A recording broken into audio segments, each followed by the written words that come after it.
জোট পেয়েছে 3,33,00,000 ভোট। মাত্র 20 লাখ ভোটের ব্যবধান দুইটা জোটের মধ্যে। ভোটের ব্যবধান 20 লাখ, সিটের ব্যবধান মানে 1/3 পায়নি। তার মানে এই হলো বাংলাদেশের প্রেক্ষাপটে এই সময়ে আমরা এই বিষয়গুলি নিয়ে আলোচনা করব। পিয়ার নিয়ে জামাত সোচ্চার ছিলেন। আজকে পিয়ার হলে জামাত জোটের আসন থাকতো 145, বিএনপি জোটের আসন থাকতো 155, অথবা মানে 4-5টি সিটেরই ব্যবধান থাকতো দুইটা জোটের মধ্যে। কিন্তু আমরা উচ্চকক্ষ এখন দেখতে পাচ্ছি মাত্র 2টি সিটের ব্যবধান জামাত জোট এন্ড বিএনপি জোটের। এখানে জামাত জোট থেকে পাবেন 44টি উচ্চকক্ষের আসন, বিএনপি জোট থেকে পাবেন 46টি, মানে 46 and 44। আর 10টি সিট পাবেন অন্যান্যরা যারা এর বাহিরে আছে, যেটা এখন কিছু স্বতন্ত্র এসেছে, ছোটখাটো দল এসেছে। এখন সেইগুলাকে কিভাবে দিবেন যদি সেখানে সেই পরিমাণে তাদের কোনো আসন পিয়ারে না পায়, তাহলে স্বতন্ত্র ভোটগুলার আসন থেকে কারা পিয়ার পদ্ধতিতে যাবেন উচ্চকক্ষে, সেটা হয়তোবা সংবিধানে নিশ্চয়ই এই যে আলোচনা এতদিন যে করেছিলেন, আমার 9 মাস যাবত যে আলোচনা হয়েছিল পিয়ার নিয়ে, যে 9 মাস যাবত সংস্কার নিয়ে, যেটা আলী রিয়াজ স্যারের নেতৃত্বে সব কয়টা দল নিয়ে আলোচনা হয়েছিল, সেখানে নিশ্চয়ই স্বতন্ত্র ভোটের এখানে যে ভোটগুলা পড়েছে তার মাধ্যমে কারা আসবে পিয়ারে, কারা আসবে উচ্চকক্ষে, মানে পিয়ারের উচ্চকক্ষে। এখন সেই 10% আলাদা রেখে 90% ভিতরে 46টি 46 and 44, এতে 90টা উচ্চকক্ষে দুইটা দল পেয়েছে। আর 10টা পাবে সেই স্বতন্ত্র এন্ড ছোট্টখাট্ট দল যারা আছে তারা মিলে। তো আমরা এখন চলে আসলাম কম্পিটিশনে মাত্র 2টা আসন ব্যবধান উচ্চকক্ষে। তাহলে নিম্নকক্ষে আমরা ধরতাম 4টা বা 6টা আসন ব্যবধান, কারণ ওখানে 100টা আসন আর এখানে 300টা আসন। 2 2 2, আমরা যদি 3 ডাবল করি 2কে, তাহলে 6 জন ব্যবধান থাকতেন। তার মানে সংসদে গিয়ে পার্লামেন্টে, তাহলে এবারের পার্লামেন্টটা হতো তুমুল হাট প্রতিদ্বন্দ্বী মূলক পার্লামেন্ট। কিন্তু উচ্চকক্ষে ঠিকই তুমুল প্রতিদ্বন্দ্বিতা হবে। এবার আমরা দেখতে পাচ্ছি খুবই জোরালো আলোচনা হবে উচ্চকক্ষে। আমরা এই বিষয়টা নিয়ে একটু, আমি সাংবাদিক আলতাফ হোসেন ভাই ঢাকা থেকে যুক্ত, আমি আলতাফ হোসেন ভাইয়ের কাছে এই বিষয়টা নিয়ে আপনার ভাবনাটা আমাদের সামনে তুলে ধরার অনুরোধ করছি। তারপরে সাংবাদিক মিজানুর রহমান সুমন ভাই অস্ট্রেলিয়ার সিডনি থেকে, তিনি আপনার পরে এই বিষয়ে কথা বলবে। আসসালামু আলাইকুম রহমতুল্লাহ। বিসমিল্লাহির রহমানির রহিম। সম্মানিত রহমান সুমন ভাই, আজকে কেটিভি 24 এর উপস্থাপক এবং সারা বিশ্বে জনপ্রিয় সংবাদ মাধ্যম, সংবাদ ব্যক্তিত্ব সৈয়দ মাসুদ ভাই, এবং সারা বিশ্ব থেকে আমাদের লাইভ যারা দেখছেন সম্মানিত ভাই বোনেরা, সবার প্রতি আমার সালাম এবং শুভেচ্ছা। তো আসলে গত 2 দিন আগে আমাদের একটা বহুল আকাঙ্ক্ষিত একটি নির্বাচন হয়ে গেল, যে নির্বাচন গত 17 বছর আমরা ভুলে গেছি। নির্বাচনটা কাগজে কলমে সীমাবদ্ধ ছিল, বাস্তবে আমাদের প্রায় তরুণ প্রজন্ম, 4 কোটি তরুণ প্রজন্ম, ওরা ভুলে গেছে যে নির্বাচনটা কিভাবে দিতে হয়, এটি কি জিনিস। অনেক আন্দোলন ত্যাগ তিতিক্ষের পরে জিনিসটা আসলো। 12 তারিখ খুব সুন্দর ফলপ্রসূ একটি নির্বাচন হলো।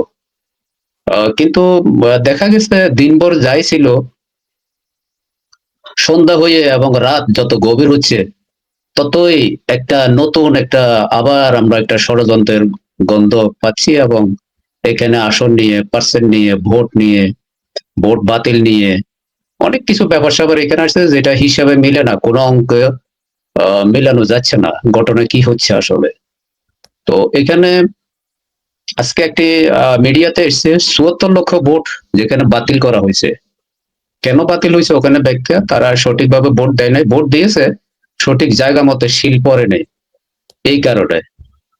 তো যে জাতি যদি ৭৪ লক্ষ ভোট বাতিল হয়ে যেতে পারে, আসলে কি এটা বাতিল হয়েছে না বাতিল করে দেওয়া হয়েছে? এখানে 2টা বিষয়।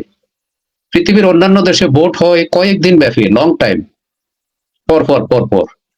সবচেয়ে আশ্চর্য ব্যাপার হলো আমাদের এখানে 2টা ভোট অনুষ্ঠিত হয়েছে একই টাইম, এট এ টাইম, একসাথে, এবং গণনা একসাথে, রেজাল্টও একসাথে। একই দিনে রেজাল্ট দেওয়া হয়েছে, একই দিনে ভোট গ্রহণ করা হয়েছে, একই দিনে সবকিছু, যেটা আমাদের 18 কোটি মানুষের জন্য অত্যন্ত দুরূহ ব্যাপার। তো যা হওয়ার হয়েছে, এখন মেনে নেওয়া ছাড়াও কোনো উপায় নেই। কিন্তু এখানে আসন সংখ্যার ব্যাপারে মাসুক ভাই যে কথাটা বলছেন, বিএনপি দলীয় জোট ওনারা পেল 213টা, 11 দলীয় জামাত জোট পেল 46টা, 68টা সরাসরি জামাত, 76 68টা সরাসরি জামাত, এবং এনসিপি পেল 2টা, খেলাফত মজলিস পেল 2টা, এনসিপি পেল 6টা। সব মিলে কিন্তু 77, সব মিলে 77 77 এক জায়গায় আসে, আরেক জায়গায় 77 আসে না। আচ্ছা 77ই কনফার্ম হয়েছে ম্যাক্সিমাম জায়গায়। আমি বলি জামাত 66, তিনটা হলো জি। ইসলামিক দুইটা দল মিলে তিনটা, এ হলো 79, এনসিপির হলো 6, এই হলো তাহলে হয় না না জামাত 66, ওকে 76 হয়, 76 হয়, 9টা হলো শরিক আর কি, জামাত 66 হইলে 9টা শরিক। হ্যাঁ 76, আমি সেটাই বলছি, অর্থাৎ 76, 77 হয় না, 77 কিন্তু আবার দুই একটা জায়গায় এসছে, কিন্তু এটা নিশ্চিত বলা যাচ্ছে না। যাই হোক, এখন আপনার বিএনপি জোট এবং জামাত জোটের মধ্যে আপনার ডিফারেন্স হলো, বিএনপি পেল কত, কেপিআর এর 43.9, আর সরি বিএনপি পেল 46.6, জামাত জোট পেল 43.9, ডিফারেন্স হলো মাত্র 2.7%। রাইট পার্থক্য পার্থক্য 2.7%। আমরা 2.7 কে হয় 2.5% ধরি, 2.5 পড়ে না, 2.50 পড়ে না, কিন্তু 3ও পড়ে না, ধরলাম 3% হলেও তো আপনার বিএনপি যেখানে 213 পেয়েছে, জামাত তো সেখানে 100 তো ধরতে পারি, 100 বললাম না আমি, এদিকে বাড়বে। আমি একেবারে কেটেছি 50-তে চলে আসছি ডাইরেক্ট, যাতে কেউ আপত্তি করতে না পারে। 213 50 হলো কত, 206, 106.5, আমি তাও বাদ দিয়ে 100 ধরলাম। তো জামাত যদি এত পার্সেন্ট 3.9% ভোট পেয়ে মাত্র সিট পেল 76টা, তাইলে কোন অঙ্কে, এটা পৃথিবীর কোন বিজ্ঞানী আবিষ্কার করলো এই অঙ্কটার সূত্রটা? এটা ওই বিজ্ঞানী, এটার ওই ইঞ্জিনিয়ারটার নামটা আসলে গ্রিনিস বুকে এটা নামটা উঠানো দরকার, বাংলা থেকে 18 কোটি মানুষ থেকে আমি লিখবো, যিনি এটার আবিষ্কারক এই অঙ্কটার, ওনাকে গ্রিনিস বুকে নাম দেওয়া হোক এবং ওনাকে একটা ভালো একটা পুরস্কৃত করা দরকার। তাইলে পার্সেন্টের সংখ্যার দিকে, ভোট কাস্টের দিকে যদি এত হয়ে যেতে পারে, আপনার আসনের দিকে তো কাছাকাছি হবে, কিন্তু এখন তো কাছাকাছি তো দূরের কথা, আশেপাশেও নাই। 3 ভাগের 1 ভাগ, তাহলে কি 3 ভাগের 1 এক ভাগ ভাগও নাই, 3 ভাগের 1 ভাগও নাই। এক ভাগ। জি, তাহলে কি এখানে বাংলার জনগণ ধরে নিতে পারে না এখানে ডাল মে কুছ কালা হে? রাইট। আজকে আজকে সারা বাংলাদেশে অধিকাংশ জেলাতে ডিসি অফিস ঘেরাও আন্দোলন শুরু হয়ে গেছে। আজকে ঢাকাতেও কিন্তু জামাত ইসলাম, এনসিপি এবং এনাদার দল নিয়ে শুরু হয়েছে, মিছিল বের করছে ওরা, এবং অধিকাংশ জায়গায় খবর পেয়েছি ওদের ডিসি অফিস ঘেরাও, ওদের ভোট গণনা করতে হবে এবং সঠিকভাবে তদন্ত কমিটি আহ্বান করতেছে, অন্যান্য ইয়ে করতেছে, সব মিলে। এটা কেন আসবে? আমরা না 17 বছর অনেক রক্তের বিনিময়ে, 2000 প্রায় 1500 শহীদের রক্তের বিনিময়ে, 30,000 পঙ্গুর বিনিময়ে, 4,000 3 হইতে 4,000 লোকের এই দুইটা চক্ষু হারানোর বিনিময়ে আমরা নির্বাচনটা এনেছি। তাহলে আজকে এই নির্বাচনটা প্রশ্নবিদ্ধ হবে কেন? শেখ হাসিনা তো এখন নাই, আওয়ামী লীগ নাই, ফেসিস্ট নাই, এই কাজটা করলো কারা? এখন সবাই বলতেছে এটা ডিপ স্টেটের লোকেরা করছে। ডিপ স্টেটের লোকেরা এটা করার এত সাহস কিভাবে পেল? জেনজি তো এখনো রাস্তায় আছে, আজকে প্রমাণ করে দিয়েছে তারা, কালকে সাংবাদিক সম্মেলন করছে যৌথভাবে, এবং সমস্ত বিপ্লবীরা এখনো কিন্তু ঘুমাই নাই। মাত্র আমাদের বিপ্লব শেষ হলো 18 মাস, 18 মাসে তো সবাই মরে যায় নাই, 18 মাসে আরো জন্ম হয়েছে, পয়দা হয়েছে। বিপ্লবটা কেন হয়েছে এখানে? তো এইভাবে হলো তো আমরা নির্বাচনটা ফ্যাসিস্টকে বিদায় করে অর্থবহ নির্বাচন আমরা করতে পারলাম না। এর সাথে নিশ্চয়ই আপনার রাষ্ট্রযন্ত্রের শীর্ষ কর্মকর্তারা জড়িত, যেহেতু তারা এই ভোটটা সফল অসফল একটা করার দায়িত্ব তাদের উপর। সিইসি, নির্বাচন কমিশন, সমস্ত জেলা প্রশাসক, সমস্ত পুলিশ সুপার, সমস্ত টিওনো, এই 3 জনের উপরে এই ভোটটা কিন্তু রেজাল্টটা পুরোটাই নির্ভর। আপনার প্রতিটা উপজেলা টিওনো এবং জেলা প্রশাসক, পুলিশ সুপার, এই 3 জনের উপরে বাংলাদেশের 300টি আসন ডিক্লেয়ার ভালো মন্দ সমস্ত কিছু কিন্তু নির্ভর করে। এবং আম, এখানে যেটা ইদানিং আসছে, যারা এই বোর্ডটা কমপ্লিট করছে 26-এর বোর্ড, তারা কিন্তু হাসিনা সরকারের সেই প্রশিক্ষণ প্রাপ্ত দিল্লির আশীর্বাদ পুষ্ট সেই কর্মকর্তারা এই বোর্ডটা সম্পন্ন করছে। কেন করছে? কারণ তারা চায়নি এই ফ্যাসিস্ট সরকার বাংলাদেশ থেকে বিদায় হোক। তো ফ্যাসিস্টরা বিদায় হয়েছে, কিন্তু ফ্যাসিস্টের দোসর যারা অ্যাডমিনিস্ট্রেশনে বসে আছে, তারা তো বিদায় হয়নি। তারা তো ঘাপটা মেরে এখানে এখনো বসে আছে। তো তারা যদি আপনার এটা প্রতিশোধ অন্তর্জালাটা তারা কিন্তু এখনো সইতে পারতেছে না। এর রেজাল্ট হিসেবে এই বিএনপি কে নাস্তা নাবুদ করার জন্য এটা সুকৌশলে একটা তারা এই ঘটনাটা ঘটেছে। বিএনপি দোষ আমি দিই না, বিএনপি দলীয় জোট। জামাত তো এখানে যেহেতু সরকার গঠন করতে পারবে না, তাদেরকে বলাই যায় না। কিন্তু বিএনপি কে নাজেহাল 18 কোটি মানুষ সারা বিশ্বের কাছে একটা ছোট করার বেজ্জতি জন্য, করে দেওয়ার জন্য, এক কথায় বিএনপি কে ছোট করার জন্য, অপমান করার জন্য, ছোট করার জন্য, জি জি, ছোট আপনি- করার জন্য আমি এই একটা চেষ্টা আমি করিয়েছে। একটা উদাহরণ টানি। আলতাফ হোসেন ভাই, আপনি একজন সাংবাদিক, আর আমি পরিচয় দিয়ে দিলাম উনি বিবিসির সাংবাদিক, কিন্তু রিয়েল আপনি বিবিসি সাংবাদিক না। এতে আপনার অপমান হবে, আপনার কোনো সুনাম হবে না। পরবর্তীতে মানুষ যখন জানবে যে আলতাফ হোসেন ভাই তো বিবিসির সাংবাদিক না, তখন কি হয়? মানুষের মর্যাদা নষ্ট হয় অতিরিক্ত টাইটেলে। তো বিএনপি কে অতিরিক্ত তুষামিত করেছে, অতিরিক্ত তেল মেরেছে বাংলাদেশের প্রশাসন, যাদের হাতে আমাদের 24-এর শহীদদের রক্ত। আমি একটু মুজিবুর রহমান ভাইকে, একটু মিজানুর রহমান সুমন ভাই অস্ট্রেলিয়া থেকে আছে সাংবাদিক, ওনার কাছে যাচ্ছি এই বিষয়টা নিয়ে। আলতাফ ভাই, এরপরে আবার আপনি এটাতে যদি কোনো জিনিস অ্যাড করতে হয়, আপনি আবার মাঝখানে অ্যাড করবেন, আপনারা একে অপরকে জি অ্যাড করবেন যার কোনো গ্যাপিং থাকলে।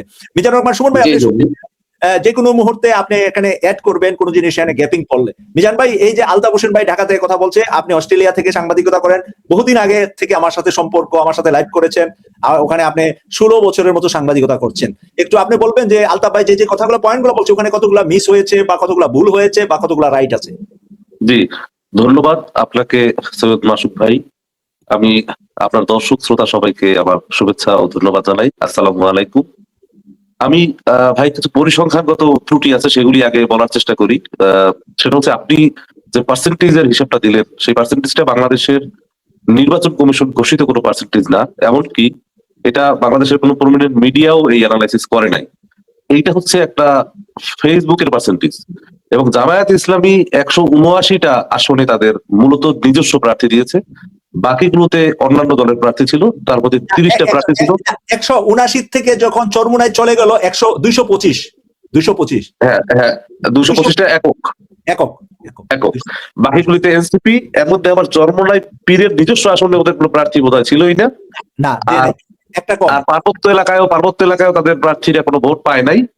এর মধ্যে আমি কিছু পরিসংখ্যান আপনাকে দেই, আপনি যে পরিসংখ্যানগুলি আপনি নিজে পরে যাচাই করতে পারবেন। খাগড়াছড়িতে দাঁড়িপাল্লা ভোট পেয়েছে 1.1 লক্ষ খাগড়াছড়িতে দাঁড়িপাল্লা ভোট পেয়েছে, ফেল করছে, বিএনপি পাস করেছে। আর আপনি সর্বোচ্চ, আমার কথাটা শেষ করতে দেন, তাহলে বুঝতে পারবেন।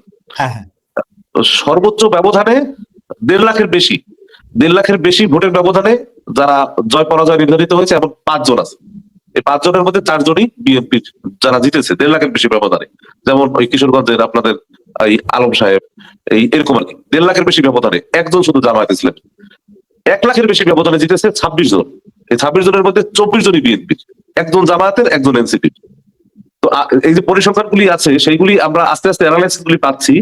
একটা জেনুইন অ্যানালাইসিস আসুক, কালকে যখন টকশো করবেন, তখন আপনি নির্বাচন কমিশন ঘোষিত একদম অরিজিনাল পার্সেন্টেজটা পাবেন, যাতে আপনি বুঝতে পারবেন যে আসলে কার কত পার্সেন্টেজ। আর ভাই, সেকেন্ড যে পয়েন্টটা বলছেন, সেটা হচ্ছে পিআর পদ্ধতিতে বাংলাদেশের উচ্চকক্ষ, এই উচ্চকক্ষ পিআর পদ্ধতিতে বিএনপি কখনোই মানে নাই। আপনাকে একটু বোঝাতে হবে যে আমরা কেন এই সংসদীয় যে সিস্টেমটা, এই সিস্টেমটা কেন আমরা এই কনস্টিটিউয়েন্সি বেসড করছি, যেটা হচ্ছে ধরেন এই যে ইউকেতে আছে, এই যে অস্ট্রেলিয়াতে আছে, এগুলি পিআর পদ্ধতিতে নাই। এটার কারণ কি? কারণ হচ্ছে এটা ওই যে এলাকা ভিত্তিক প্রত্যেকটা এলাকার মানুষের নিজস্ব মতামতকে সম্মান করা। যেমন ধরেন আপনার এলাকা কিশোরগঞ্জ 2 অথবা ব্রাহ্মণবাড়িয়া 3, এখন ওইটা হচ্ছে এই 2টা আসন, 2টা থানা নিয়ে আসন। ওই এলাকার মানুষের দৃষ্টিভঙ্গি, চাওয়া পাওয়া, তাদের আচার আচরণ সমস্ত কিছু অন্যান্য এলাকার থেকে একটু হলেও আলাদা। এখন তারা তাদের নিজস্ব একজন এমপি চাইবে, হয়তো তাদের জনসংখ্যা একটু কম বা বেশি। এই জিনিসটা একটা সাইন্টিফিক পদ্ধতি। এই পদ্ধতিতে আমরা কিন্তু 2001 সালে জামায়াত ইসলামী এবং বিএনপি যৌথভাবে ক্ষমতায় গেছে, তখন বাংলাদেশ আওয়ামী লীগের সাথে ভোটের পার্থক্য ছিল 3%। কিন্তু এই যে জোট বিএনপি এবং জামায়াত, তারা 201টা আসন তখন পেয়েছিল। সেই জোট যখন 201টা আসন পেয়েছিল, আমার যতটা মনে আছে আওয়ামী লীগ তখন 68টা আসন পেয়েছিল। প্রায় এই বর্তমান জামায়াত ইসলামের যে এক্সাক্ট রেজাল্টটা প্রায় কাছাকাছি রেজাল্ট তখন আওয়ামী লীগের ছিল। এবং আওয়ামী লীগেরও তখন কেউ কেউ এরকম এই কথাগুলি বলেছিল যে ভাই এটা তো স্থূল কারচুপি হয়েছে। আপনাদের মনে আছে কিনা স্থূল শব্দটা শেখ হাসিনা নিজে বলতেন। একবার বলেছিলেন 1991 সালে সূক্ষ্ম কারচুপি, একবার 2001 সালে বলেছিলেন স্থূল কারচুপি। তারপরে বলেছিলেন এই যে 3% ভোটের ব্যবধানটা অনেকদিন ধরে তারা আলোচনা করলো। 3% ভোটের ব্যবধান, আসন সংখ্যায় পার্থক্য, একটা 68 একটা 201। তখন কিন্তু এই যে জামায়াত ইসলামী তারা তখন বাংলাদেশ জাতীয়তাবাদী দলের সাথে একসাথে ইলেকশন করলো এবং তারা 18টা আসনে বিজয়ী হইলো। তারা তখন সম্ভবত 35টা আসনে তারা তাদের সংসদীয় আসনে তাদের প্রার্থী দিয়ে 18টা আসনে বিজয়ী হয়েছিল। তারা তখন তো এই প্রশ্ন তোলে নাই যে আমার এই আওয়ামী লীগের সাথে ভোটের ব্যবধান 3%, তাইলে আমার এই ব্যবধান, আসনের ব্যবধান এত কেন? আসনের ব্যবধান এত এই কারণে যে ওই যে পার্বত্য এলাকায় 3জন বিএনপির প্রার্থী জিতে আসছে, পার্বত্য এলাকার মানুষের অধিকার, তার অধিকার আছে তার 3জন প্রার্থীকে বাছাই করার। আপনি ঢাকার লোক বেশি এই কারণে ঢাকার ভোটার দিয়ে আপনি পার্বত্য এলাকাকে শাসন করবেন, এটা হয় না। এটা হচ্ছে আপনার এই যে সংসদীয় পদ্ধতির মোরাল গ্রাউন্ডের বিপরীতে যায়। এই কারণে বিএনপি এটার বিরোধিতা করেছে এবং বিএনপি এমনকি এই যে উচ্চকক্ষে পিয়ার পদ্ধতির বিরোধিতা করেছে এবং পুরোটা সময় করেছে। তারা ভোটের দিকে চিন্তা করে নাই, তারা তাদের অবস্থানে অনড় ছিল। এখন আমি যদি অ্যাজ এ জার্নালিস্ট আমি মনে করি, আমি একটু শেষ করি ভাই, অ্যাজ এ জার্নালিস্ট আমি মনে করি যে উচ্চকক্ষে পিয়ারটা আপনি বললেন আমি একটু আপনাকে করে দিই। আমি তো নিজের কানে নিজের টেলিভিশনের সামনে সালাউদ্দিন আহমেদকে বলতে শুনেছি যে উচ্চ কক্ষে পিয়ার বিএনপির আপত্তি নাই, কিন্তু উচ্চকক্ষ নিয়ে বিএনপির আপত্তি নাই, কিন্তু উচ্চকক্ষে পিয়ার নিয়ে আপত্তি ছিল। শেষ পর্যন্ত তাদের ওটা নোট অফ ডিসেন্ট দেয়া আছে, ওটা আমাদের দলিল আছে, এই যে সিগনেচার করা আছে জুলাই সনদে, এই সনদের ওটা নোট অফ ডিসেন্ট সহ আছে। ওইটা যেমন ধরেন তথ্যটা দিচ্ছি আপনাকে, দেখেন আমি উচ্চকক্ষে পিয়ারের পক্ষে, আমি একটু ব্যাপারটা বলি, ব্যাপারটা কি হয়েছে, নইলে আপনারা পরে মিসলিড হয়ে যাবে। আমি নিজে কিন্তু উচ্চকক্ষে পিয়ার পদ্ধতির পক্ষে, কিন্তু সেটা আমি আরো জটিল পদ্ধতিতে চাই। যেমন পাকিস্তানে আছে, পাকিস্তানের উচ্চকক্ষটা হচ্ছে সিনেট এবং সেখানে সকল শ্রেণী পেশার মানুষ ওইখানে আছে। যেমন ধরেন কিছু ইঞ্জিনিয়ার আছে, কিছু ডাক্তার আছে, কিছু প্রত্যন্ত এলাকার মানুষ আছে। ধরেন আমার এলাকার ধরেন বরিশাল থেকে 2জন থাকবে, ধরেন আপনার রংপুর থেকে 2জন থাকবে, এরকম সমস্ত এলাকার মানুষের নানান রকমের ওই পার্টিসিপেশন আছে উচ্চকক্ষে। এইভাবে উচ্চকক্ষ হয় এবং উচ্চকক্ষ কখনো বিলুপ্ত হয় না, সমস্ত সময় উচ্চকক্ষ থাকে। হাফ টাইমের পরে আবার এই উচ্চকক্ষে নতুন করে অর্ধেক লোক ভরাট হয়। তার ফলে যখন ওই তত্ত্বাবধায়ক সরকার পাকিস্তানেও আছে, যখন তত্ত্বাবধায়ক সরকারটা থাকে তখন ওই উচ্চকক্ষ নির্বাচিত অবস্থায় ভরা থাকে। তো বাংলাদেশ হয়তো এরকম কিছু যদি করার চেষ্টা করে, এই যে ভোট হইলো, এটা হচ্ছে একটা দ্বার খুলে দেয়। কিন্তু যারা ক্ষমতায় গেছে আপনারা বুঝতে হবে যে তারা ওই জিনিসটা নোট অফ ডিসেন্ট সহ রাজি হয়েছে। তারা এই জিনিসটাকে কিন্তু পিয়ার পদ্ধতিতে রাজি আসলে হয় নাই, এবং এটা নিয়ে ঘটনা আলাপ হবে। তারপরে গিয়ে এই জিনিসটা একটা সংবিধানের মৌলিক পরিবর্তন। আপনি পরবর্তীতে আমার একটি প্রশ্ন, এখন তাহলে কি বিএনপি উচ্চকক্ষ পিয়ার পদ্ধতি এটা বাতিল করে দেবে ক্ষমতা গিয়ে? না, যেটা এটা হয় না এখন যে বাতিল করবে। এই যে গণভোটে যেটা হয়েছে জুলাই সনদ অনুযায়ী যেহেতু পাস হয়েছে, মেজরিটি পার্সেন্ট পাইছে, তাহলে উচ্চকক্ষ পিয়ার হবে। তাহলে কি বিএনপি সরকার গঠন করে আমি একটু এটা এক্সপ্লেইন করি, তাহলে আপনি বুঝতে পারবেন। এই যে যতগুলি ব্যাপারে আমরা না ভোট দিলাম, এই প্রত্যেকটা ব্যাপারে পাশ করার দ্বার খুলে গেছে। এখন সংবিধান অনুযায়ী তাদেরকে অ্যাক্ট করতে হবে, তাদেরকে এই জিনিসগুলি পাশ করার চেষ্টা করতে হবে। এখন তারা মেজরিটি আছে, তাদেরই পাশ করতে হবে। তারা যদি বলে যে আমরা এখন এই কারণে এই জিনিসটা পাশ করতে চাই না, তখন সংসদে আলাপ হবে এবং এগুলি যেহেতু মৌলিক পরিবর্তন, এবং আপনি জানেন 15th অ্যামেন্ডমেন্ট নতুন করে বাতিল হয়েছে, যার ফলে আবার সংবিধানে গণভোট আসতেছে।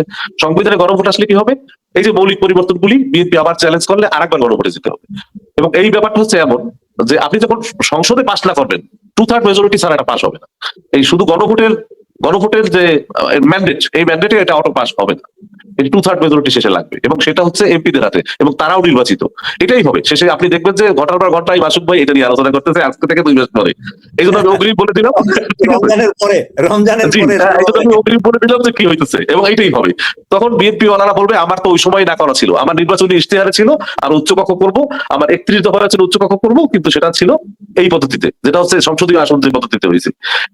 আর জামায়াত ইসলামী তখন গো ধরবে, তারা বলবে না এটা পিয়ার পদ্ধতিতে হওয়ার কথা। এখন আপনি যেমন ধরেন ভাই বলছে যে বিএনপির যারা, আমি এটা এই পর্যন্ত শেষ করবো, আপনার যদি প্রশ্ন থাকে আমি আবার এই ব্যাপারে উত্তর দিতে রাজি আছি। আমি শুধু এইটুকু বললাম যে এগুলো মৌলিক পরিবর্তন। আপনি এটা নতুন একটা পক্ষ করতেছেন, একটা সিনেট করতেছেন, এই জিনিসটা সংবিধানের মৌলিক পরিবর্তন। এটা করতে গেলে আবার গণভোটে যেতে বলবে বিএনপি। এবং তখন হিসাবটা তো অন্যরকম হবে, আপনি তো নিজেই বুঝতে পারতেছেন। একটা গণভোট আবার গণভোট দিয়ে বাতিল করা সম্ভব হবে, কিন্তু বিএনপি হয়তো এরকম যাবে না, যেহেতু তারাও চাইবে উচ্চকক্ষ হোক, জামায়াতও চাইবে উচ্চকক্ষ হোক, খালি পদ্ধতিগত ডিফারেন্স আছে।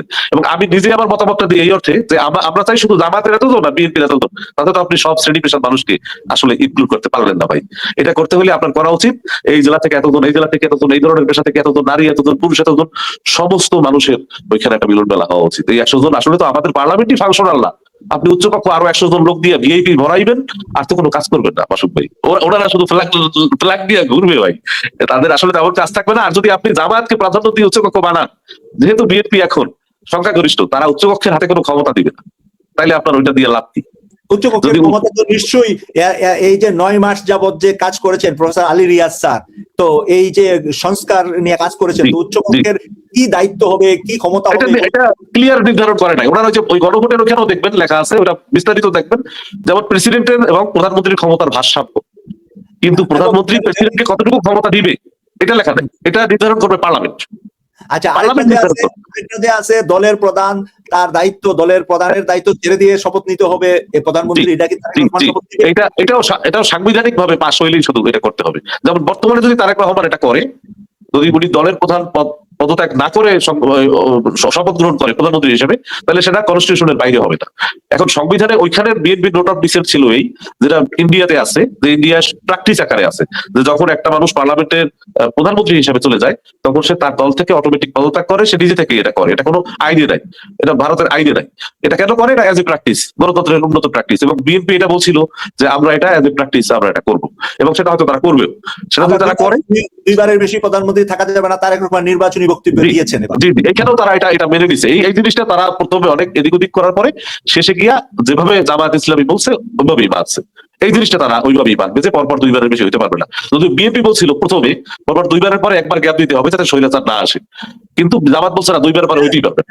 বিএনপি বলছিল 2 বারের পরে আরেকবার গ্যাপ দিয়া তৃতীয়বার, কিন্তু হইতে পারবে, কিন্তু জামাত বললো যে 2 বারের পরে আর হইতেই পারবে না। তো পরে বিএনপি মেনে নিছে, বিএনপি মেনে নিছে। এটা 2 বারও না, শব্দটা হলো 10 বছর। 10 বছর, এই ব্যাপারটা একমত হয়েছে তারা, নোট অফ ডিসেন্ট ছাড়াই। একজন ব্যক্তি, দল তো আজীবনই থাকতে পারে জনগণ ভোট দিলে, কিন্তু ব্যক্তি একজন 10 বছর প্রধানমন্ত্রী। আলতাফ হোসেন ভাই, এখানে যদি আমাদের গ্যাপিং পরে একটু আপনার কথা শুনবো এখন, সাংবাদিক আলতাফ হোসেন ঢাকা থেকে। এখানে একটা জিনিস লক্ষণীয়, 5,000 ভোটের গ্যাপ দেখিয়ে আপনার জামাতে ইসলামের 50 জন প্রার্থীকে ফেল দেখানো হয়েছে। ভাই আপনি কোথেকে পড়লেন, কোন পত্রিকা থেকে? এটা জরিপের মিডিয়াতে আসছে, পত্রপত্রিকা আসছে। 22 জন প্রার্থী, 5,000 ভোটের নিচে 22 জন প্রার্থী, তার মধ্যে 11 জন জামাত জোট জিতেছে, 9 জন বিএনপি। এই যে এই পরিসংখ্যানেই প্রবলেম আছে, আপনি হয়তো রেখে যাবেন, কিন্তু পরিসংখ্যানে প্রবলেম। 22 জন, আমি চ্যালেঞ্জ করলাম আপনাকে, মাত্র 22 জন প্রার্থী মাত্র 5,000 ভোটের নিচের ব্যবধানে হেরেছে বা জিতেছে, তার মধ্যে 11 জনই জামায়াতের জোট জিতে গেছে, আর 9 জন বিএনপির জোট জিতে গেছে। তাহলে আপনি এই জিনিসটা যদি বলেন যে না এটা কোনো, সর্বনিম্ন মাসুদ ভাই, সর্বনিম্ন 2 জন প্রার্থী যারা সর্বনিম্ন ভোটে জিতেছে, একটা হচ্ছে 337 ভোট না কত, সেটা জামায়াতের জোটের এক প্রার্থী, আর একজন পরের জন যেটা 500 সামথিং ভোট, সেটাও জামায়াতের প্রার্থী। তৃতীয় নম্বরে যে সে 800 সামথিং ভোট, সে বিএনপি প্রার্থী। এটা হলো সর্বনিম্ন ব্যবধান। আর আপনারা বলেন যে সাইদি সাহেবের ছেলে 77 ভোটে পরাজিত হয়েছে, সে আসলে 9,000 ভোটে পরাজিত হয়েছে। সে আমার জেলার মানুষ, সেখানে 4টা ভাগে বিভক্ত হয়েছে এই ভোট, এবং 9,000 ভোট সেখানে অনেক কিছু। আপনারা এই পরিসংখ্যান নিজে দেখেন, নিজে ইলেকশন কমিশনের রেজাল্টটা নিজে চেক করে দেখেন। তারপরে একটা জিনিস ফেসবুকে আসলে দয়া করে বিশ্বাস করবেন না, এই জিনিসগুলি খারাপ। আমি বুঝতে পারছি সাইদি সাহেবের ছেলে 9,000 ভোটে পরাজিত হয়েছে। সুমন ভাই, জুলাই সনদ এখন যে অবস্থা, প্রফেসর আলী রিয়াজ স্যার যে অবস্থা এবং বর্তমান ক্যাবিনেট যে অবস্থা পাশ করেছে, এখানে তো বিএনপি যারা দায়িত্বশীল আছেন তারা তো এখানে স্বাক্ষর করেছেন। এখন আপনার কথা অনুযায়ী প্রমাণ হচ্ছে ওনারা সরকার গঠন করার পরে এই জুলাই সনদ হয় একে পুরোটাই বাতিল করে দিতে পারে, ভাই প্লিজ ভাই, এটা বলি নাই, ওইখানে বিএনপি কিছু নোট অফ ডিসেন্ট ছিল। আমি বলছি কি যে মাসুদ ভাই এই যে ধরেন ইউকে তে থাকবে এবং অস্ট্রেলিয়াতেও থাকবে, আর বিএনপি বলছে না, 2টা জায়গায় যদি থাকতে চায় তাহলে তাকে এই কন্ডিশনে থাকতে হবে। এই কন্ডিশন গুলা 2টা কন্ডিশন তারা দেয়া আছে, লেখা আছে। এইটাই এইভাবে বিএনপির মহাসচিব মির্জা ফখরুল ইসলাম সাহেব গতকালই প্রেস কনফারেন্সে বলেছেন ওনাদের সর্বপ্রথম কাজ হবে জুলাই সনদ বাস্তবায়ন করা। জুলাই সনদে যেহেতু উনি স্বাক্ষর করেছেন, এটা বলেছে। তাহলে জুলাই ওখানে সনদটাই যাই তাদের আছে, জুলাই সনদটা কি এটা একটু আপনি এক্সপ্লেন করতে পারবেন? যেমন জামায়াত ইসলামী স্থানীয় সরকার ব্যবস্থার ব্যাপারে বলছে যে আমরা স্থানীয় সরকার ব্যবস্থাকে অর্থনৈতিকভাবে ইন্ডিভিজুয়াল করতে চাই না। তারা বলছে আমরা যেমন হয় না আমাদের দেশে যেমন এই যে অস্ট্রেলিয়াতে কাউন্সিল আছে বা ইউকে তেও আছে, এই কাউন্সিল গুলো কিন্তু অর্থনৈতিকভাবে স্বাধীন, তাদের নিজস্ব বাজেট আছে, নিজস্ব খাজনা সিস্টেম আছে, নিজস্ব ইনকাম আছে। তো ওইটা বিএনপির প্রস্তাবনার মধ্যে ছিল, বিএনপি না ওই আলিমিয়া সাহেবের প্রস্তাবনার মধ্যে ছিল যে স্থানীয় সরকারকে আমরা সম্পূর্ণ স্বাধীন করে দেবো, এমন ভাবে দিব যেটা একটা সরকারের মতো ব্যবস্থা হবে। জামায়াত ইসলাম বলেছে যে এটা এটা তাদের নোট অফ ডিসেন্ট আছে, তারা বলছে এটা অর্থনৈতিকভাবে স্বাধীন করা ঠিক হবে না, তাহলে দুর্নীতি আর বাড়বে। এখন না, এটা তাদের নোট অফ ডিসেন্ট। করার মতো এত উন্নত দেশ আমরা না। জি এটা ঠিক আছে, আমি কিন্তু এটা বিরোধিতা করতেছি না, আমি শুধু এটা বুঝাচ্ছি জামায়াত এটা বিরোধিতা করে নোট অফ ডিসেন্ট দিছে। ওই নোট অফ ডিসেন্ট যেটা আপত্তি, এই আপত্তি সহ ওই জুলাই সনদে লেখা আছে। জুলাই সনদটা আমার কাছে আছে, যদি লাগে আপনাদেরকে পাঠাবো, নিতে পরে দেখবেন। এখন ওই দলগুলি স্বাক্ষর করেছে তাদের মতামত সহ, ব্যাপারটা বুঝছেন আপনি? ওইটাই জুলাই সনদ। কিন্তু গণভোটের সময় ওগুলি আসে নাই, প্রয়োজন হয় মানে জুলাই সনদ বাস্তবায়ন। এখন কথা হলো গণভোটটা কি কারণে হইলো, গণভোট কেন নিছে এই সরকার? এটা এই সরকারের এই যে বর্তমান যে সরকার, এই সরকারের একটা প্রায়োরিটি কাজ ছিল, এই কাজটা কিছু তো এন্ডিং হইতে হবে যে আমরা এই 11 বছর কাজটা করলাম। কয়েকটা বিষয়ের উপর তো হয়েছে, জি কয়েকটা আপনি প্রশ্ন সরকার কি কাজ করছে? হয় আপনি মানেন অথবা আপনি মানেন না। এই কারণে ওনারা সার সংক্ষেপ করে পুরো বিশ্লেষণ না দিয়ে শুধু হ্যাঁ এবং না করে দিছে। হ্যাঁ যদি হয় তাহলে ওখানে যে পয়েন্টগুলি আছে এগুলি পুরোটাই বাস্তবায়ন করতে হবে, যদি না হয় তাহলে এটা পুরোটাই বাতিল হবে। ওইখানে কি এখন জুলাই যেহেতু সনদ কথাটা হ্যাঁ আছে? দেওয়া হইছে, জি জুলাই সনদ কথাটা আছে, ওই যে কয়টা পয়েন্ট আছে, 4টা পয়েন্ট, এটার মধ্যে জুলাই সনদ শব্দগুলো আছে? জুলাই সনদ নিশ্চয়ই আছে, জুলাই সনদের উপর তো হ্যাঁ না করতে হইতে পারে। 3বার আছে, হ্যাঁ? এবং তার মধ্যে যে কি পয়েন্ট, এই কি পয়েন্ট গুলো ওখানে উল্লেখ করা আছে, এই কি 4টা পয়েন্ট পয়েন্ট গুলো আছে। উল্লেখ করা আছে। জি, এবং সেখানে জুলাই সনদ শব্দ যে কবার আছে বুঝতে পারবেন আপনার অরিজিনাল সনদে ততবার ফেরত যাবে বিএনপি। আপনি বোধহয় পার্লামেন্টে যখন ঘন্টার পর ঘন্টা ডিবেট হতো, এই যে সনজিৎ সেনগুপ্ত আর মমতাজ আহমেদ, আপনি এগুলি ওমরায় শুনতেন এক সময়, বুঝতে পারবেন এগুলি শব্দ ধরে ধরে অ্যানালাইসিস হবে। ওই জুলাই সনদ অরিজিনাল সনদ বের করবে বিএনপি, বের করে তখন দেখাবে যে আমার এখানে এটা লেখা ছিল, তখন আপনি কি বলবেন? ওই জুলাই সনদ শব্দটাও তো গণভোটে পাস হয়েছে না? সেটাই তো বলছি, জুলাই হ্যাঁ, সনদ তখন তো- শব্দটা তো ওখানে ফাঁস হয়েছে। পাস হয়েছে, এখন তা জুলাই অরিজিনাল সনদ- সনদটা তখন বের করবে। ওই সনদের মধ্যে এখন তাদের নোট অফ ডিসেন্ট ছিল, অন্যান্য দলের ছিল, সব অ্যানালাইসিস হবে। এই নির্বাচিত হবে। প্রতিনিধিরা তখন আলাপ করবে, আলাপ করে তখন যেটা সব থেকে ভালো সেটা তারা করবে। এখন যদি জামায়াত ইসলামী আপাতত যদি পিয়ার পদ্ধতিতে তারা এক জায়গায় যেতে চায়, তাদের আসন 10টা বাড়তে পারে, কিন্তু সেইটা দেশের জন্য মঙ্গল কিনা, সেই আলাপটা হবে বাংলাদেশের পার্লামেন্টে। যদি কেন মঙ্গল ভাই, হয়, জামাত ইসলামীর আসন সংখ্যা বাড়লে দেশের জন্য অমঙ্গল কেন হবে? দেশের জন্য মঙ্গল কিনা আমি বলছি, সেই আলাপটা পার্লামেন্টে হবে। আমি কিন্তু কোনো মন্তব্য করি নাই মঙ্গল কি অমঙ্গল, একটা দল তার ভালো চাইবে, কিন্তু আলটিমেটলি দেখতে হবে দেশের ভালো এখানে কিনা। তো এখানে তো আপনার নিম্নকক্ষের রেশিও, ভোটের হার অনুযায়ী প্রত্যেকটা দল ওখানে উচ্চকক্ষের রেশিও অনুযায়ী কারো দয়া দাক্ষিণ্য হবে না। তো এটা তো তাহলে জামাতের চাওয়া বিএনপি ছিল, যেমন এটা তো জামাতের চাওয়া ratio ছিল। অনুযায়ী যাবে, জি এটা জামাতের চাওয়া ছিল, এটা আপনারও হয়তো চাওয়া, এটা আমারও চাওয়া হয়তো, কিন্তু বিএনপি এটা সবসময় না বলে আসছে এবং তারা সংখ্যাগরিষ্ঠতা পেয়েছে পার্লামেন্টে। এটা আপনাকে হেলাফেলা করলে হবে না, এটা যদি তারা নিজেরা না না, মানে আপনি এখানে যত হেলাফেলা মানা করেন। এখানে হেলাফেলা করার কোনো বিষয় না ভাই। এখানে যেহেতু জামাতে ইসলাম ওরা 76 আসন এটা মেনে নিয়েছে, বিএনপিও মেনে নিয়েছে, বিএনপি এখন তো কেউ কারো বিরুদ্ধে মুখোমুখি হয়নি, যে যার না, যার আসন হওয়া মেনে উচিত না। নিয়েছে। তাহলে আপনার আইন অনুযায়ী, সনদ অনুযায়ী এখন এখানে উচ্চকক্ষে কারা যাবে? যারা এখানে ফাঁস করে এসেছে, যে পার্সেন্ট পাইছে ওই পার্সেন্ট অনুযায়ী সদস্য উচ্চকক্ষে তাদের থেকে যাবে। এখানে আবার ডিবেট হবে কেন? এখানে সেই মঙ্গল অমঙ্গলের কথা নিশ্চয়ই যারা- আমি ভাই শেষবারে আরেকবার বলি, ওই পার্সেন্টেজ অনুযায়ী যাবে। এটা জামায়াত ইসলামের দাবি ছিল, জি। এবি পার্টির দাবি ছিল, এরকম বেশ কয়েকটা দলের দাবি ছিল, কিন্তু পার্সেন্টেজ অনুযায়ী যাবে না, সংসদের আসনের সংখ্যানুপাতে যাবে, এটা ছিল বিএনপির দাবি, এবং বিএনপি এই দাবিতে অনড় ছিল, শেষ পর্যন্ত অনড় ছিল। এটা হচ্ছে আমার কথা, ও জি। বুঝছেন না? হ্যাঁ, এখন আপনার কথাই বুঝতে পারছি, ওখানে যেহেতু সরকার গঠন করবে বিএনপি যা চাইবে তা ওখানে বাস্তবায়ন হবে, এই তো। অবশ্যই না, ওনারা জুলাই দুশো সনদে তেরো- নাই। এটা কিন্তু না। হ্যাঁ। যেমন ধরেন অনেক ব্যাপার আছে, যেমন প্রধান বিচারপতি, প্রধান নির্বাচন কমিশনার, কনস্টিটিউশনাল অনেকগুলি পদ, এই পদগুলি প্রধান বিরোধী দলের যে নেতা এবং দ্বিতীয় প্রধান যে নেতা বিরোধী দলের, দুইজনের সাথে আলাপ করতে হবে এবং তাদের মতামতের ভিত্তিতে হইতে হবে। এমনকি উচ্চকক্ষ যখন হবে, সেই উচ্চকক্ষের কি কতটুকু কার্যকারিতা থাকবে, এটা তো ভাই বিএনপি আর জামায়াত ইসলামী 23 বছর একসাথে ছিল, তাদের দুইজনের যদি এই ব্যাপারে মতৈক্য না হয়, তাইলে তো বাংলাদেশের আমরা কোনো পরিবর্তন পাবো না। তাদের দুইজনেরই মতৈক্য হইতে হবে, এবং তারা যদি নিজ নিজ স্বার্থ ত্যাগ না করতে পারে তাহলে বাংলাদেশে তো আমরা এইভাবে উন্নতি পাবো না। কিন্তু আমি শুধু এটা এক্সপ্লেইন করলাম। মিজান ভাই এবং জি। আলতাফ ভাই, আমরা সরাসরি একজন দর্শকের একটা প্রশ্ন নিচ্ছি। দর্শক জি, জি, জি। সেই প্রশ্নটা জি করবেন। জি হুসাইন মনির ভাই, জি আপনি প্রশ্নটা করুন। জি জুলাই সনদ কি জামাত ইসলামী চেয়েছে বলে কি বাস্তবায়ন করা সম্ভব হবে না? এই প্রশ্নটার উত্তর দেন। সুমন মিজানুর আমি বুঝে রহমান। দেখি তো পাশে ভাই। আচ্ছা জুলাই, আচ্ছা পরের প্রশ্নটা নেই, উনি নতুবা পরে দেখি আমাদের দর্শক আপনার দর্শক করিম ভাই আপনি প্রশ্নটা করুন। আপনার সামনে একটা কিছু আছে লাঠি। হ্যাঁ, প্রশ্ন করুন। আসসালামু আলাইকুম। আমার সবচেয়ে কঠিন বিষয় হয়েছে কি, আল্লামা মামুনুল হক আর ববি হায়াতের যে ববি হায়াত। আসনটা, হ্যাঁ ঢাকা 13, জি। ঠিক আছে, ওই আসনটা একবার মনে করেন হয়েছে মামুনুল হকরে বিজয় ঘোষণা করা হচ্ছে, ঠিক আছে, তারপরে আবার রাতে শেষ বেলায় ববি হায়াতকে বিজয় ঘোষণা করা হচ্ছে, পোস্টটা করেও পোস্টটা ডিলিট করে দেওয়া হচ্ছে, ঠিক আছে। আর তারপরে বিভিন্ন অঞ্চলে, ঠিক আছে, আমরা যখন ঘুমায় গেছি, মানে আমরা যতক্ষণ ঘুমাই নাই ততক্ষণ দেখছি জামাত ইসলাম টপে আছে, ঠিক আছে, কিন্তু আমরা ঘুমানোর পরে এই কোন আসনে 5,000 ভোটে, কোন আসনে 900 ভোটে, কোন আসনে 2,000 ভোটে, কোন আসনে 4,000 ভোটে, কোন আসনে 3,000 ভোটে, এরকম জায়গায় জায়গায় ফিল করতেছে। কারণটা কি? এটারে তো ইয়া খুঁজে পাই না। আর পাটোয়ারির আসন ঢাকা 8, ঠিক আছে, আমরা তো এখানে, আমি সারাদিন ওখানে ছিলাম, আটেই ছিলাম। তো আটাতে ঘুরে রাতের বেলা ওনার বউ, একজন প্রার্থীর বউ ভোট কেন্দ্রে কি করে, ওনার কাজ কি, ভোট কেন্দ্র দখল করে, ভোট আপনি কেন্দ্র দখল করে। আচ্ছা আপনার উত্তরটা কার কাছে চান? আমার উত্তরটা যে কোনো একজন নিরপেক্ষ, একদম নিরপেক্ষ থেকে দিলে আমি খুব খুশি হব। আমি কোনো পক্ষপাতিত্ব পছন্দ করি না, ঠিক আছে, কে কি করলো, কোনটা কি করলো, নিরপেক্ষ থেকে দিতে হবে।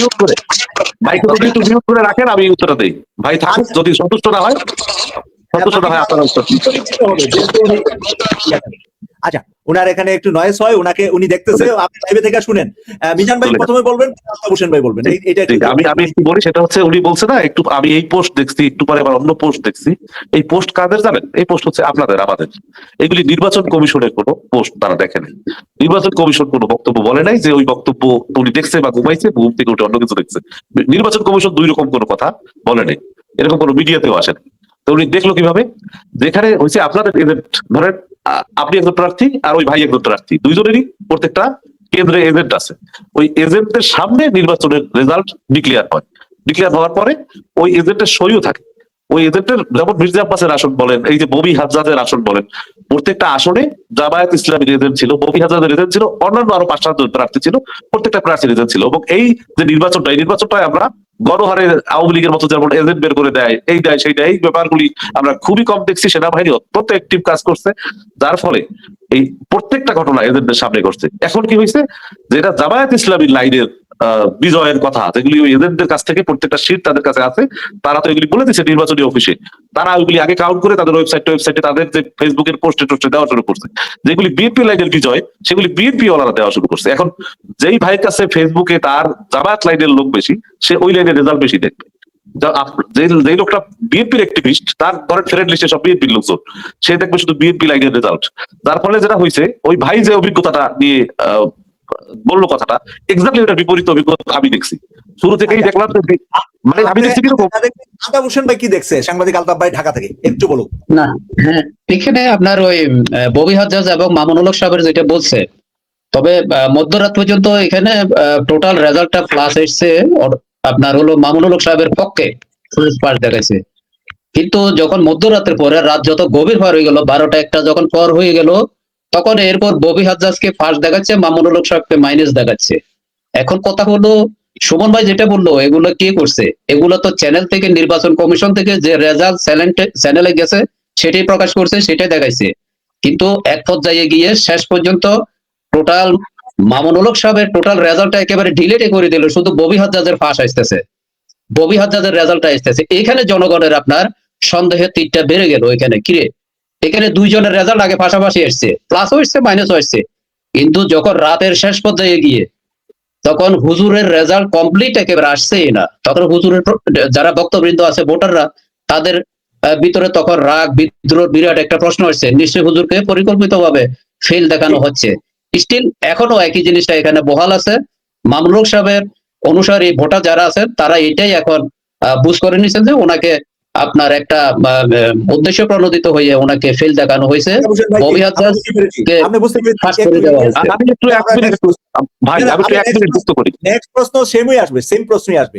ইলিয়াস ভাই আচ্ছা, প্রশ্নটা করুন, আমাদের প্রশ্নকারী অনেক অপেক্ষায় আছে। ইলিয়াস ভাই জি। প্রশ্ন আমার প্রশ্ন দুইটা। একটা হয়েছে মনে করেন নির্বাচনে আমি কিন্তু যেদিন ফল ঘোষণা হয় সরাসরি লাইভ দেখছি 38 আর 52 সময় চ্যানেল 52টা জামাতের জোট শুধু 38 করে রয়েছে, আর ওটা লাফাইতে লাফাইতে 138 গেছে গা। কই 38 কই 138, এর ভিতরে জামাত জোটের আর একটা আমি সরাসরি লাইভ দেখছি। আর যদি চান স্ক্রিনশট পাঠাই দিবি, আমি স্ক্রিনশট পেলে আমি বিভিন্ন দ্বারা পাঠাইছি, ঠিক আছে? সময় চ্যানেল সময় টিভি তারিখ 38 আর 52 আছে, বিএনপি 52 জামাত জোট 38, এই 38 করে রয়েছে, আর ওটা 1 লাখে 134 গেছে। এর ভিতরে জামাতের আর একটা হয়ে গেছে। হ্যাঁ 134 উঠে গেছে 52তে। যদি চান আমি স্ক্রিনশট পাঠাই দিই, সমস্যা নেই। গেল 2। আর মনে করেন এই যে জুলাই গণঅভ্যুত্থানটা শুধু কি মনে করেন আওয়ামী লীগের পক্ষে হয়েছে, আওয়ামী লীগের বিরুদ্ধে হয়েছে? এটা ভারতের বিরুদ্ধে। তো আজকে তারেক রহমান কোন সাহসে মোদির আমন্ত্রণ জানাবে এই অনুষ্ঠানে, শপথ অনুষ্ঠানে? তারেক রহমান কে মরছে? কেউ তো মরে নাই। ওনার পরিবার কে মরছে? ওনার মাইকি মরছে, ওনার মা অসুস্থ মরছে। ওনার কি মাইকে হামলা গুলি খেয়ে মরছে? মরে নাই। ওনার পরিবার কে মরছে? মির্জা ফখরুলের পরিবার কে মরছে? কেউ তো মরে নাই। যার মরছে হ্যাঁ গিয়ে বুঝে। ইটা কিন্তু একলা হাসিনার বিপক্ষ না, পুরা মনে করেন ইন্ডিয়ার যে ইটা আছে মনে করেন এটার বিরুদ্ধে হয়েছে। তো তারেক রহমান কেমনে কয়? ওনার কে মরছে? বিএনপির যে নেতাটি আছে কয়জন কে মরছে? আপনার আপনার এই কথাটা, এই নিউজটা কিন্তু আমি পাই নাই, মানে পাই নাই বলতে আমার দেখা হয় নাই। আপনাকে চমৎকার, অসংখ্য ধন্যবাদ। ডিবিসি বাংলা নিউজটা দেখেন, আজকে যে একটা সরাসরি অনুষ্ঠান ছিল যে তারেক রহমানের। আপনার কথাটা আমি অমূল্যায়ন করতেছি না ইলিয়াস ভাই। ওকে, থ্যাংক ইউ। আমি তারেক রহমান সাহেব সাংবাদিক সম্মেলন আজকে বলছেন নরেন্দ্র মোদীকে দাওয়াত করবেন, এটা আমি লাইভ সরাসরি দেখছি, এটা সত্য। তাইলে তো খাইছে, তাইলে তো আমাদের আর মানে খুনিকে আমরা নিয়ে আসবো। মানে আমাদের প্রশ্ন হলো পৃথিবীতে রাষ্ট্রনায়ক অনেক দেশের আছে, এখানে অন্য কোন দেশের রাষ্ট্রনায়কের নাম তো বলা হয়নি, শুধু মোদীর নামটা বলা হলো। পাকিস্তান আছে, চীন আছে, আমেরিকা আছে, জাপান আছে, তাদের কোন রাষ্ট্রের নায়কদের রাষ্ট্র প্রধানমন্ত্রী প্রেসিডেন্টের নাম উনি বলেন নাই, শুধু নরেন্দ্র মোদীর কথা বলছেন, ওনাকে ইনভাইট করবেন। আলতাফ হোসেন ভাই 1 মিনিট, আমি একটা প্রশ্ন দেখেন। পৃথিবীতে মনে করেন রাষ্ট্রপ্রধান 196টা দেশ আছে, রাজা পূজা বাদ মনে করেন রাষ্ট্রপ্রধান 196 আছে। খালি নাম মোদীর উচ্চারণে আর একটা নাই। চায়নার প্রেসিডেন্ট আছে, সাউথ কোরিয়া আছে, মনে করেন জাপান আছে। মোদী কি সৌদি আরবের প্রিন্স হতে পারে? মোদী কেন? এটা তো রাষ্ট্রদ্রোহ, এটা তো আলাদা না ভাই, এটা তো রাষ্ট্রদ্রোহ। এইসব দেশের হিসাব আলাদা, ঠিক আছে? এটা বাদ দিলাম। মনে গণতান্ত্রিক মালয়েশিয়ার লাগে তো আমাদের তো কোনো দুঃসম্পর্ক নেই। মালয়েশিয়া ধরেন পাকিস্তানের ডাকবো না, পাকিস্তান তো হেগো মনে বাসুরের নাম আনতে শরম করে, ঠিক আছে? কিন্তু বাপের নাম ঠিকই আনতে, বাসুরের নাম আনতে না, বাপের নাম ঠিকই আনতে। আপনার কথা এখানেই থাকে। আমি একটু এগুলির জবাব না দিলে ভাই, এগুলি আমি এই অনুষ্ঠানে থাকতে পারি না। যদি এগুলির জবাব আপনি আমার কাছ থেকে না নেন, কারণ এই ধরনের প্রোপাগান্ডা আসলে আমরা ধরেন আইনি জবাব আমাকে দিতে হবে, বুঝাইতে হবে, তাইলে হবে না। বলেন, আমার একটা টাইম দেন। এই যে জিনিসগুলি তারা বলতেছে বাংলাদেশে দিচ্ছি প্রশ্নটা নেওয়াটা আপনি দেন, ওই ভাইকেও দেন, কিন্তু এই ব্যাপারগুলি এমন অ্যালিগেশন বাংলাদেশের এখন তারা ক্ষমতা, বাংলাদেশের সব থেকে বেশি মানুষ তাদেরকে ভোট দিয়ে নির্বাচিত করেছে, আপনারা বলতে চাচ্ছেন যে তারা মোদীর দালাল, এমন না ব্যাপারটা। এই যে শফিকুর রহমান সাহেব জামায়াতের শ্রদ্ধেয় আমির, উনি এই নির্বাচনের 2 দিন আগে বলেছেন 11 দলীয় জোট যদি ক্ষমতায় আসে তাহলে আমার প্রথম প্রায়োরিটি হবে ভারতের সাথে সুসম্পর্ক বজায় রাখা। বেগম খালেদা জিয়া এবং জিয়াউর রহমান দুইজনেরই এই নীতি ছিল যে বন্ধু চাই আমরা, প্রভুরা, এবং আমরা এখনো বন্ধু চাই। ভারতের সাথে যে সম্পর্কটা এই ডক্টর ইউনূসের সময় ছিল, বিএনপি সরকার নিশ্চয়ই এইরকম একটা সম্পর্ক কন্টিনিউ করতে চাইবে না। তারা ভারতের সাথে একটা শীতল এবং ভালো সম্পর্ক চাইবে, যে সম্পর্কটা ভারত থেকে কিছু আমরা দিব না, কিন্তু ভারত আমাদের ঠকাইতেও পারবে না, এরকম একটা সম্পর্ক। ভালো সম্পর্ক, ভালো সম্পর্ক থাকলে তো কোনো দোষ নাই। তারা সর্বোচ্চ বড় প্রতিবেশী, আমাদের তার দিকেই আছে, এবং তাদেরকে আমরা যদি কোনো কিছু দিয়ে দেই, ধরেন বিএনপি সরকার বাংলাদেশের আর দেওয়ার কিছু নাই, দেয়ার ছিল শেখ হাসিনা দিয়ে গেছে, এখন ভারতের দেয়ার সময়। যদি আপনার 2 কথা বলে, সুন্দর ভাষায় কথা বলে অনেক সময় অনেক কিছু পাওয়া যায়, রাগ করে কথা বললে কিছু পাওয়া যায়। ভারতের সাথে যদি আপনি এত কিছু দিয়ে গেছে 16 বছর, এমন দেওয়া দিচ্ছে, শেখ হাসিনা বলছে আমি এমন দেওয়া দিচ্ছি জীবনে বলতে পারবে না। এখন যদি আপনি রাগ করে দিয়া তাহলে হয় দেওয়ার সময় ভারতের সাথে সম্পর্ক ভালো করতে হবে, এমন ভালো যেটা বন্ধুত্বপূর্ণ, প্রভুত্বপূর্ণ না। যদি কোনোদিন আপনারা এমন কিছু দেখেন যে ভারতকে বিএনপি সরকার কিছু দিয়ে দেওয়া শুরু করছে, সেই দিন বলবেন, ন্যারেটিভ দিয়ে হয় না, সেদিন বলবেন যে ভাই এই যে ভারতকে বিএনপি দিয়ে দিতেছে, একটা বন্দর দিয়ে দিছে, একটা চুক্তি দিয়ে দিছে ভারতের সাথে বিএনপি সরকার, কোন অসম চুক্তি কোনোদিন করবে না, গ্যারান্টি। প্রশ্নটা ছিল দিয়ে দেওয়া না, একজন বিদেশের একজন মেহমানের নাম বলেছেন, সেটা নরেন্দ্র মোদী। এটার কারণ হচ্ছে সবার আগে এমনকি ডাক্তার শফিক, এমনকি ডক্টর ইউনূস, তারাও তারেক রহমান সাহেবকে কংগ্রাচুলেশন জানানোর আগে নরেন্দ্র মোদী বাংলায় টুইট করে কংগ্রাচুলেশন জানিয়েছে। তারা যদি বন্ধুত্বের হাত বাড়িয়ে দিতে চায়, আমরা তো স্টিল শত্রুতার হাত বাড়িয়ে দিতে পারি না, তারা অবশ্যই দায়ী শেখ হাসিনাকে রাখার জন্য। কংগ্রেস এবং বিজেপি দুইটাই দায়ী। সুমন ভাই আমি একটু 30 সেকেন্ড যোগ করে আপনার সাথে, এখানে নরেন্দ্র মোদী আন্তর্জাতিক রাষ্ট্রীয় প্রোটোকল অনুযায়ী আসতে পারবে, অসুবিধা নেই, আমাদের আপত্তি নাই, কিন্তু পাশাপাশি যদি অন্যান্য কান্ট্রির রাষ্ট্রনায়কদের কথা বলতেন তাহলে সেটা, এই ভাই যিনি প্রশ্ন করেছেন ওটাই প্রশ্ন। ভাই ওটা হচ্ছে নিশ্চিত করো, আপনি সংবাদ সম্মেলনটা দেখলে বুঝতে পারবেন। এটা হচ্ছে নিশ্চিত করার প্রশ্ন বলছে, যেটা রাষ্ট্রপতি নিশ্চিত করবে তাদের কথা বলবে। এখনো শপথ গ্রহণের 3 দিন সময় আছে, বিএনপি থেকে অনেককে আমন্ত্রণ জানানো হবে, মানে বাংলাদেশ সরকারের পক্ষ থেকে যারা আসবে আপনারা নিজেরাই দেখতে পাবেন। আমরাও আশা করি, আজিজুল হক প্রশ্ন করবেন। পাকিস্তানের প্রধানমন্ত্রী অবশ্যই আসবেন ইনশাআল্লাহ। আচ্ছা, আজিজুল হক ভাই প্রশ্ন করুন। আসসালামু আলাইকুম। ওয়ালাইকুম সালাম। এত সময় নেওয়া যাবে না, প্রশ্ন করেন। প্রশ্ন হইল বাংলাদেশ জাতীয়বাদী দল বিএনপি অনেক সংখ্যালঘু উঠাইয়া অনেক আসনে পাশ করছে। বিরোধী দল যারা তাদের উপরে অনেক অত্যাচার নির্যাতন করতেছে, ঠিক আছে? মানে আমাদের এলাকাও মানে এরকমই হয়েছে, প্রায় সব আসনে এরকম হয়েছে। মানে যারা পরাজিত হয়েছে তাদের উপরে অত্যাচার করতেছে বিএনপি লোকেরা।